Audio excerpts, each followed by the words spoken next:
नमस्ते बच्चों। आज हम सभी प्रत्यय के बारे में जानेंगे। क्लास 9th हिंदी व्याकरण में महत्वपूर्ण पाठ है, महत्वपूर्ण विषय है प्रत्यय। इसके विषय में हम सभी जानेंगे। देखिए, प्रत्यय किसे कहते हैं? ऐसे शब्दांश जो किसी अन्य शब्द के अंत में लगाए जाते हैं प्रत्यय कहलाते हैं। शब्दांश कहा गया है, शब्द नहीं। ऐसे शब्दांश जो किसी शब्द के अंत में लगते हैं, जैसे पंडित प्लस ई, पंडिताई। यहाँ पर ई शब्द जो है आखिर में लगा हुआ, ये प्रत्यय है। प्रत्यय के दो भेद होते हैं, कृदंत प्रत्यय और तद्धित प्रत्यय। इसे हम दो भागों में समझेंगे।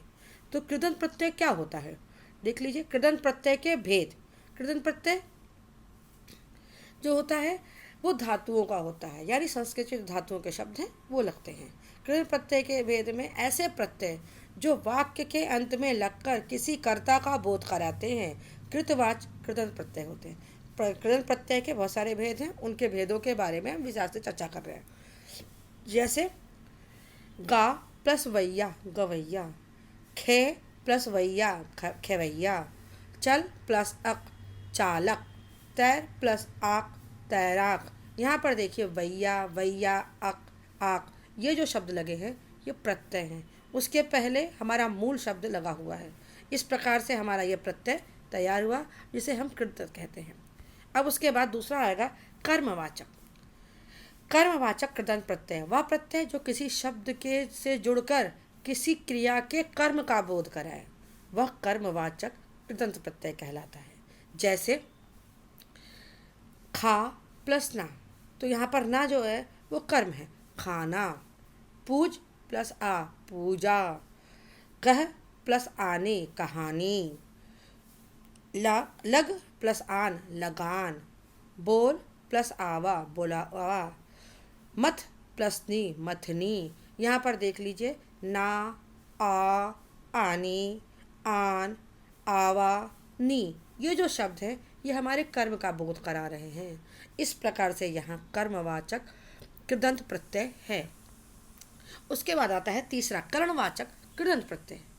वह प्रत्यय जो किसी शब्द से जुड़कर किसी क्रिया के होने के माध्यम या साधन यानी कि करण का बोध कराए, वह करणवाचक कृदंत प्रत्यय कहलाता है। यहाँ पर क्या है, क्रिया का बोध करा रहा है। अब यहाँ पर कैसे है, झाड़ प्लस ऊ, झाड़ू। तो यहाँ पर देख लीजिए ऊ जो लगा है ऊ प्रत्यय, झाड़ू। ढक मूल शब्द, अन प्रत्यय है, मिलकर बना ढक्कन। तुल प्लस आ, तुला। फूक प्लस नी, फूकनी। झाड़ू आप सब जानते हैं, घर सफाई के लिए। ढक्कन आपको पता है कि किसी चीज़ को ढकने के लिए होता है। तुला क्या होता है, तुला तराजू को बोलते हैं, जिसमें दोनों तरफ सामान तौलते हैं। फूकनी ये नया शब्द है आप लोगों को। आपने देखा होगा कि चूल्हे पे खाना बनाते वक्त एक गोल पाइप सी होती है जिससे हवा डालते हैं, क्योंकि हम सीधे चूल्हे को तो फूक नहीं सकते, तो हम हवा अपने मुंह से डालते हैं ताकि वहाँ पर आग जो है अच्छी तरह से प्रज्वलित हो जाए और हमारा खाना बन जाए। उसे हम फूकनी बोलते हैं। उसके बाद हम अगला देखेंगे भाववाचक कृदंत प्रत्यय। वह प्रत्यय जो किसी शब्द के साथ जुड़कर किसी क्रिया के होने का भाव का बोध कराए, यानी किसी क्रिया के होने का जो भाव का बोध कराता है, वह भाववाचक कृदंत प्रत्यय कहलाता है। जैसे हस प्लस ई, हंसी। उड़ प्लस आन, उड़ान। मिल प्लस आप, मिलाप।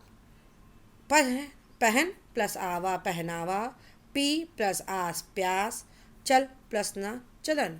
यहाँ पर ई प्रत्यय, आन प्रत्यय, आम आप प्रत्यय, आवा प्रत्यय, आस प्रत्यय और ना प्रत्यय लगा है, जिसके द्वारा आपको भावनाएं पता चल रही हैं। यानी हंसी, हंसी तो भावना है, आपके चेहरे पे हंसी आ रही है, उड़ रहे हैं आप, मिल रहे हैं, ये सब आपके मन की भावनाओं को व्यक्त कर रहा है। जब भावना व्यक्त हो रही है तो भाव हो जाएगा। क्लियर। अब हम चलते हैं अगले पर। क्रियावाचक कृदंत प्रत्यय वह प्रत्यय जो किसी शब्द से जुड़कर क्रियात्मकता का बोध कराए, वह क्रियावाचक कृदंत प्रत्यय कहलाता है।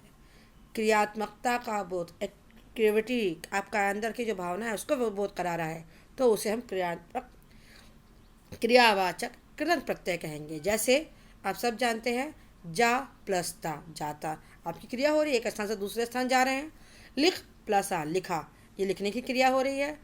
थक प्लस कर थक कर, परेशान होकर बैठ गए, थक गए हैं। बैठ प्लस ना बैठना। रो प्लस या रोया। कहूँ प्लस एगा कहूँगा या कहेंगा, इस तरह के शब्द। यहाँ पर जो शब्द है आपकी कोई ना कोई क्रिया हो रही है, उस क्रिया को बताते हुए वाक्य कहा गया है, शब्दों को उपस्थित किया गया है। अब हम इसके आधार पर आज मैंने आप लोगों को कृदंत प्रत्यय के बारे में बताया। दूसरे स्लॉट में, दूसरे वीडियो में मैं आपको तद्धित प्रत्यय के बारे में बताऊंगी। धन्यवाद।